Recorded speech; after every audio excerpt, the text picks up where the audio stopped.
I'm here at Port Talbot in Wales, Britain's largest steelworks. Steel has been made here for decades with giant blast furnaces, but all this is at a crossroads because of net zero. The plant is also Britain's biggest single emitter of carbon dioxide. So if the UK is to meet its climate targets, then Port Talbot needs to change how it makes its steel.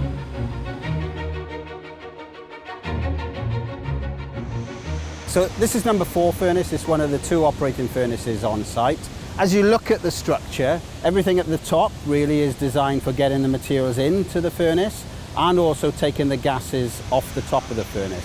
We're making about 3.2 million tonnes of iron, or hot metal as we call it, per year. So typically each furnace is making about 5,500–6,000 tonnes of hot metal per day in a more or less constant operation, 24 hours a day, 7 days a week, 365 days of the year, for about 20 years. Port Talbot is not the only site that needs to change. The industry still uses billions of tonnes of coking coal in blast furnaces and accounts for 7 to 9% of global carbon dioxide emissions. Companies across the world are racing to find ways to cut their carbon footprint. But overhauling a giant industry is an enormous task. It will also require a lot of investment. Analysts from Wood Mackenzie estimate that $1.4 trillion will be needed to achieve net zero in the steel and iron industries by 2050. Companies are looking at a combination of electric arc furnaces and hydrogen to eliminate carbon dioxide emissions completely in the future. Many have also launched intermediate solutions to reduce emissions over time, including using more recycled steel in the blast furnace. Here at its plant in Ghent in Belgium, ArcelorMittal has built a facility that can turn waste wood into biocoal with a lower carbon dioxide footprint to replace a portion of the regular variety in blast furnaces. Kenneth, so what are we looking at here? It looks quite modern compared to the rest of the plant. Yes, indeed. As you say, it's very new and modern. It's our new Torero plant. It's a torrefaction plant in which we want to try to convert waste wood, to make biocoal out of it. And this biocoal is then directly blended with fossil carbon. In that way, we trade off fossil carbon with, in fact, recyclable carbon. The 37,000 tonnes of biocoal we're producing, it will reduce the carbon footprint of the blast furnaces with about 5%. On the same site, the company has invested in equipment to capture waste gases from one of its blast furnaces.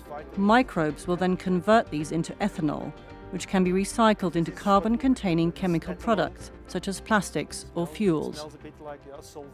So we are standing next to the first European gas fermentation plant. It's a very novel thing, and what we do is actually we grow bacteria in a very controlled reactor environment, and we feed them with steel mill waste gas. Each reactor will contain around 10 tons of bacterial biomass.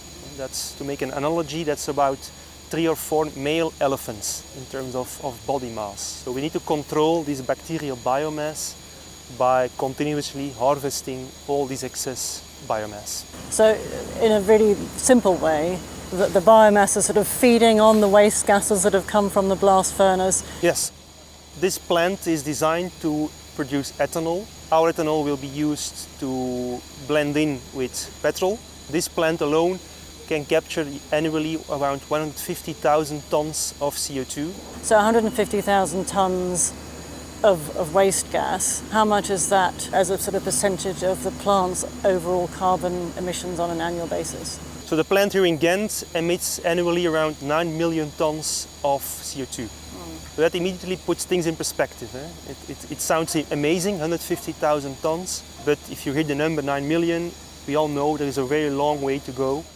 We are responsible for the same 8% of CO2 emissions of the country, being in our case altogether about 9 million tons of CO2. Our plaidoyer is to say we have to do all of them, because we know how much green electricity is needed to make the hydrogen, to make steel with hydrogen. So we would consume 1/3 to 1/4 of the entire electricity consumption of Belgium to only make this plant based on electrification. While the inclusion of technologies such as carbon capture and storage is key in the transition, bigger steps will be needed to help the industry decarbonise. In Port Talbot, Tata Group plans to build an electric arc furnace that will melt down scrap, rather than converting raw materials. These are smaller, more flexible, and emit a fraction of the carbon dioxide of blast furnaces.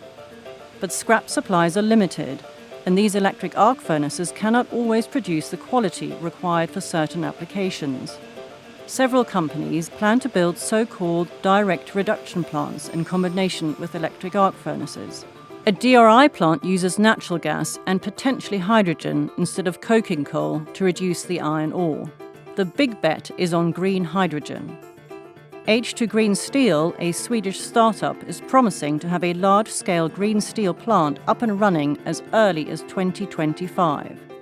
We're taking technology from steel industry across the world, but also other industries to really find the most optimal flow. We create green hydrogen at large scale with electrolyzers. Then we need to add heat to it in order for it to reduce in the DRI facilities. This region in the north of Sweden has a lot of hydropower. The site is connected to a river that generates about 15 terawatt hours each year. This is also a geography game. So how much steel will you be producing in 2025, and how much green hydrogen or green electricity will that require? We start off the plant to ramp it up to 2.5 million tons of steel. And then there is another phase to add some equipment in order to reach the full potential of the full plant, which is 5 million tons. Can you give us a bit of an idea as to how much more expensive a ton of steel is from this process than your normal one? Compared to brown steel, it is about 20 to 30% more expensive. They're happy to pay this. This is car companies, all sorts of sort of buyers. We have had these discussions with the customers that the willingness to pay is increasing every single year. Another startup, Boston Metal, is working on an electrochemical process called molten oxide electrolysis to make green steel. To ease the cost of the transition, several European countries are offering taxpayer support. In Belgium, ArcelorMittal's plan to build a DRI plant as well as 2 new electric arc furnaces is being supported by funding from the federal and state governments. Germany is also backing decarbonisation plans by ThyssenKrupp. While in the UK, Port Talbot's owner, India's Tata Group, has been promised £500 million of state support to build an electric arc furnace. Unions, however, are also worried about the impact on jobs from the transition and want it to be gradual.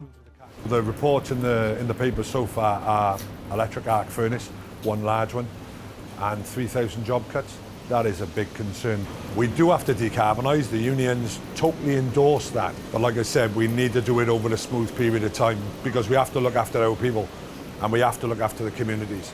The steelworks is the community. Everybody that works here is from here and the surrounding areas. I live 50 miles away and travel here every day for 9-10 years. It used to be a job for life. I came here and never wanted to leave. It was something I wanted to do for the rest of my life. There are other challenges. The industry has yet to agree a common standard on green steel. It also needs to consider how to trigger demand for green steel. Are customers even happy to pay a green premium? And if so, how much? The rest of the world needs to act too. The developed world cannot act in isolation.